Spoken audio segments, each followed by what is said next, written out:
Welcome to Oragon TV channel. Please subscribe and press the notification bell. Thank you so much. Ang ating pong topic na pag-uusapan ngayon ay napaka-importante. Ito po ay tungkol sa pamilya, sa kaligtasan ng isang pamilya at kaligtasan nyo sa inyong mga tahanan at sa inyong mga establishmentong pinagtatrabahuhan at sa mga iba pang gusali na inyong pinupuntahan. Kung kayo ay namamasyal kasama inyong pamilya, kailangan malaman nyo kung ano yung mga dapat gagawin kung mayroong sunog upang mailigtas niyo ang inyong sarili at syempre yung buong Bakit ko po binibigyan ng importansya ang kaligtasan tungkol sa sunog? Kasi po, karamihan na nangyayaring aksidente or insidente ay tungkol sa sunog. Kinakailangan po natin pangalagaan yung ating sarili. Napaka-importante ng buhay ng isang tao, mas mahalaga sa anumang bagay. Ang bagay, pwede nating palitan, pwede nating makuha, pwede nating kitain pa kahit sa lapi. Ang mahalaga, buhay tayo at pwede tayong kumita. Okay. Ngayon po, ano ang dapat natin gawin? Unang-una, planuhin po natin. Kinakailangan may simple lang kayong plano. Drawing nyo lang kung nasaan yung inyong mga kwarto, nasaan yung kusina, nasaan yung mga pintuan. Napakahalaga po niyan na bigyan nyo ng mga direksyon, plano. Kinakailangan idikit nyo sa inyong mga dingding. Sa mga dingding po na yung madaling makita ng inyong mga kapamilya, yung mga anak nyo, yung asawa nyo, yung mga kasambahay, lahat po na nakatira sa bahay, kailangan ay makita nila, madali nila makita doon sa dingding. Yung pagbungad pa lang nila, makikita nila kaagad upang maging familiar sila doon sa plano nyong ginawa. Yun,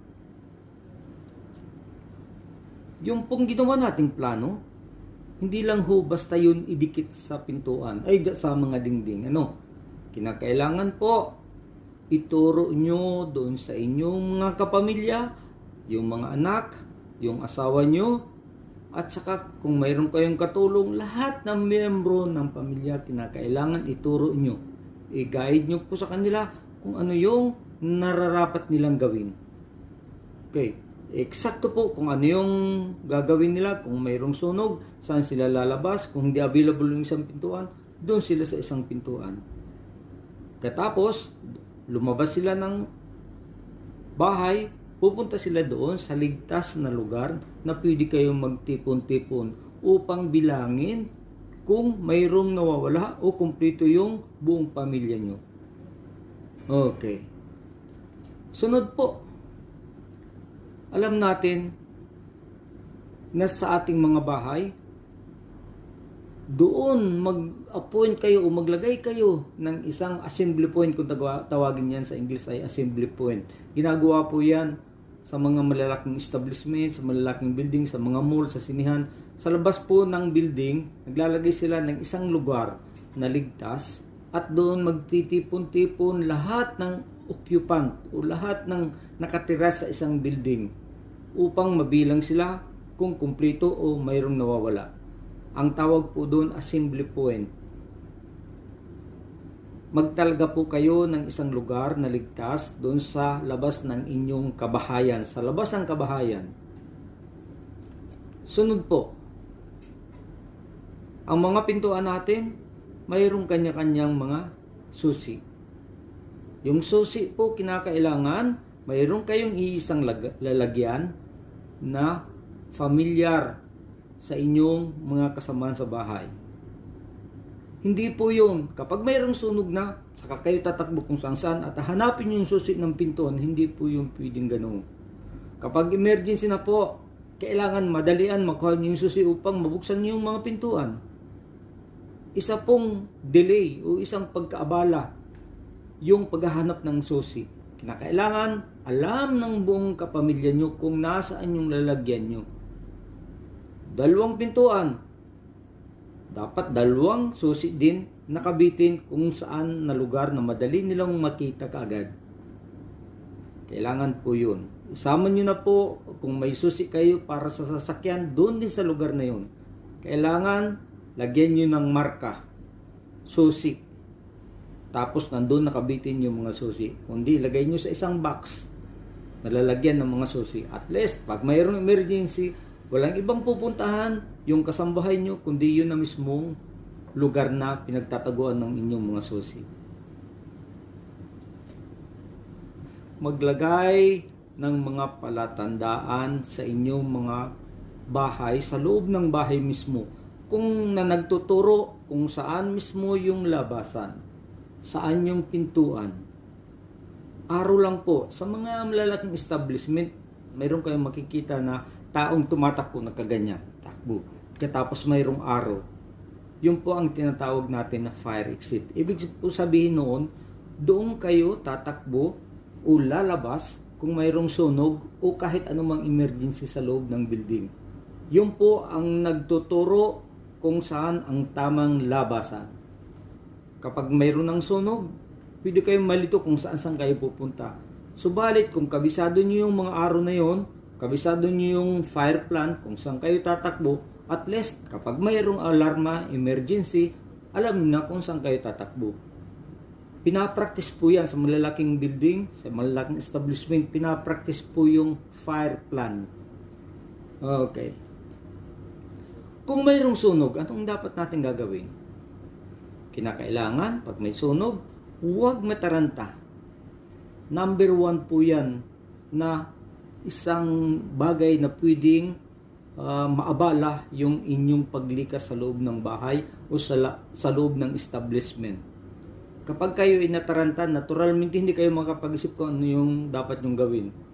Imbis na hanapin nyo yung susi o tandaan nyo kung saan kayo lalabas, malamang makalimutan nyo kapag kayo ay nataranta. Hindi kayo makapag-isip kung anong dapat nyong gawin. Okay. Mag-isip ng dapat gagawin. Okay. Minsan, siyempre, may sunog, masya ka, di ba? Tumigil ka ng ilang segundo. Sa pamamagitan noon, marirelax yung isip mo at makakapag-isip ka na kung ano yung mga dapat mong gawin na ayon doon sa plano na nakalagay doon sa dingding ng inyong bahay at sa dingding ng mga gusaling inyong tinitiran or pinagtatrabahuan. Kumilos kayo ng mabilis, subalit maingat. Mabilis at maingat. Sundin ang planong pangkaligtasan tungkol sa sunog, yung mga nakadikit sa mga dingding mismo, ha? Yung gagawin nyong maliit na plano na may mga direksyon kung saan ang pintuan, yun po ang susundin natin. Okay. Kapag na-discover nyo na mayroong sunog, pwede nyong patayin nyo sa pamamagitan ng fire extinguisher. Kung mayroong kayong available sa inyong bahay, gamitin nyo po yun, ha? Kung hindi kayo marunong, hayaan nyo na lang po. Kasi baka madisgrasya pa kayo, no? Marami pong paraan kung paano papatayin yun, yung sunog kapag maliit pa. Pag maliit pang apoy, pwede mong sabugan ng tubig, pwede mong gamitan ng fire extinguisher. Kung mayroon kang basahan, pwede mong basahin sa tubig. Pagkatapos, itakip mo dun sa nasusunog na bagay. Subalit, gagawin lang natin yan kapag maliit. Kinakailangan alertuhin natin yung mga kasama natin sa bahay. Kasama natin sa mga opisina. Paano? Sa mga gusali pong malalaki, walang problema. Bakit?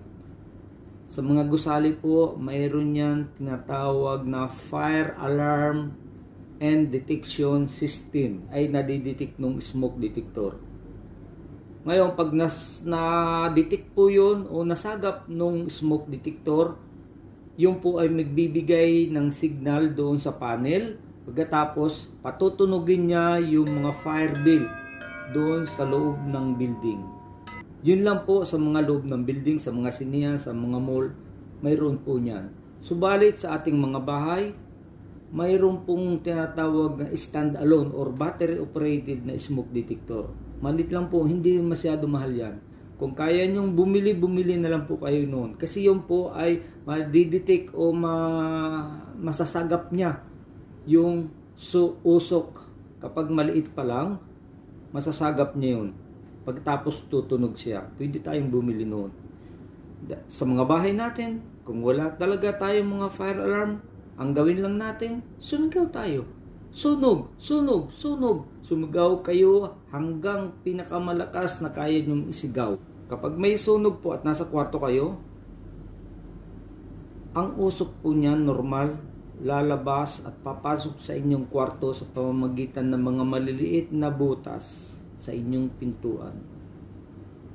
Kapag mayroon pong usok na pumapasok sa inyong kwarto, ibig sabihin po, ang sunog ay malapit lang doon sa lugar. Sunod, buksan ang mga bintana. Kung tawagin po natin to sa firefighting, yung ventilation. Ibig sabihin po, palabasin natin yung usok na nasa ating kwarto. Pag binuksan natin yung bintana, lalabas doon yung usok. Mababawasan yung usok na nandoon sa inyong kwarto. Pagkatapos po, kung nasa taas kayong palapag, second floor, first floor, third floor, fourth floor, iwagayway nyo po kahit anong bagay sa bintana. Pakabukasan nyo ang bintana, iwagayway nyo. May panyo kayo, tuwalya, damit, kahit ano pong gamit, iwagayway nyo upang kunin ang atensyon ng mga taong nasa labas ng bahay. At sila po ang maaaring makapagtulong sa inyo. Pwede po sila, kung kaya nilang i-rescue kayo o iligtas kayo sa building, gagawin nila yon. Kung hindi naman, sila po ang makatulong sa inyo na tumawag ng tulong sa mga kinauukulan na may kaukulang training o training para sa pagligtas ng tao. Okay. Kapag nakulong kayo sa bahay, anong gagawin natin? Kung talagang wala na kayong pwedeng labasan, hindi kayo pwedeng lumabas sa bintana, at usok pa lang naman ang nandoon sa inyong kabahayan, maaari pa po tayong lumabas. Gumapang po tayo kasi ang hangin po ay bumababa habang ang usok ay nasa taas. Kaya po, mga ilang dangkal mula sa flooring o sa sahig natin, pwede pa tayong makahinga. Gumapang po tayo, takpan natin ang bibig natin at ang ating ilong ng kahit anong basahan. Basahin po natin at itakip natin dito. Gumapang po tayo, kapain natin yung ating mga kapaligiran upang matandaan nyo kung saan yung labasan. Alalahanin po natin na kapag mayroong sunog, ang ating electric power or yung kuryente, automatic po yan mamamatayan. Kasi mayroong circuit breaker sa malaking bahay, mayroong circuit breaker yan. Okay, kapag nagkaroon ng yung kasiraan sa mga linya ng kuryente, sasarado po yun. Walang ilaw. Ibig sabihin, madilim. Paano kayo makakalabas? Kapain nyo po yung inyong mga kapaligiran. Kapag kayo po ay familiar sa inyong mga lugar, sa inyong mga bahay, naturalmente, alam nyo kung nasaan yung pintuan na pwede kayong lumabas. Kahit madilim yan, basta't wag lang kayong mataranta, kaya nyong hanapin kung nasaan yung labasan. Turuan nyo po yung inyong mga anak, yung asawa at yung mga kasama nyo sa bahay upang alam nila kung ano ang gagawin nila, sumama sila sa inyo paggapang. Ngayon, ano namang gagawin natin kung ang ating mga damit ay nasusunog? Mayroon pong tinatawag sa English na stop, fall, and roll. Ibig sabihin po noon, kung ang damit natin ay nasusunog, huwag tayong tumakbo, tumigil tayo, dumapa, at pagkatapos ay gumulong. Patagilid po pa ganyan ang gulong. Hindi pa ganito kasi tumbling yan ha. Pag ganyan po gulong tayo. Subalit, kinakailangan takpan nyo yung inyong mukha. Ganyan. Gulong kayo, gulong.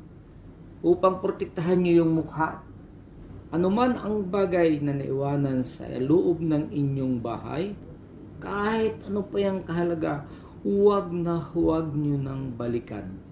Huwag nyong ipahamak ang inyong buhay. Ang gamit, pwede natin mapalitan. Ang pira, pwede natin hanapin. Kapag tayo ay buhay, maghanap buhay tayo, kikita pa tayo. Subalit, ang buhay natin kapag nawala, hindi na natin pwedeng palitan. Kaya pahalagahan natin ang first priority natin, ang unang prioridad natin, siyempre yung buhay natin. Buhay ng mga anak natin, buhay ng asawa natin, buhay ng mga kasama natin. Kapag nandoon na kayo sa lugar na ligtas at kasama nyo, nabilang nyo na yung mga kasama nyo sa bahay, kasamahan nyo sa mga opisina, yun na po ang pagkakataon para tumawag kayo ng tulong nagmumula sa ating Bureau of Fire Protection o yun pong departamento ng pamatay ng sunog. Okay? Ilagay nyo po parati sa isipan nyo, kung hindi ilagay nyo sa inyong mga cellphone, kung ano yung emergency telephone number ng fire station. Sa ngayon po, wala na yung posible kasi halos lahat ng tao ay mayroong telepono, mayroong cellphone. Yun pang gamitin nyo para matawagan yung Bureau of Fire Protection. Okay. Yun lang po. Mga kapatid, tandaan nyo lang po at kabisahin yung mga itinuro ko sa inyo upang maligtas kayo kapag mayroong sunog o anumang sakuna na dumating sa inyong buhay, sa inyong pamilya. Pahalagan po natin ang buhay natin. Yan po ay hiram lang natin sa Panginoong Diyos. Hindi na po natin pwedeng palitan yan. Once na ibinigay sa atin, isang bisis lang, hindi na wala ng pangalawang buhay. Iligtas po natin ang ating buhay at tanda natin yung mga paalala na ibinigay ni Engineer Danny. Maraming salamat po. Pero bago ko tapusin, sana po mag-subscribe kayo sa aking Uragon TV channel at saka yung Safety TV channel at upang maging updated kayo sa lahat ng mga i-upload ko tungkol sa seguridad. Maraming salamat po sa inyong lahat.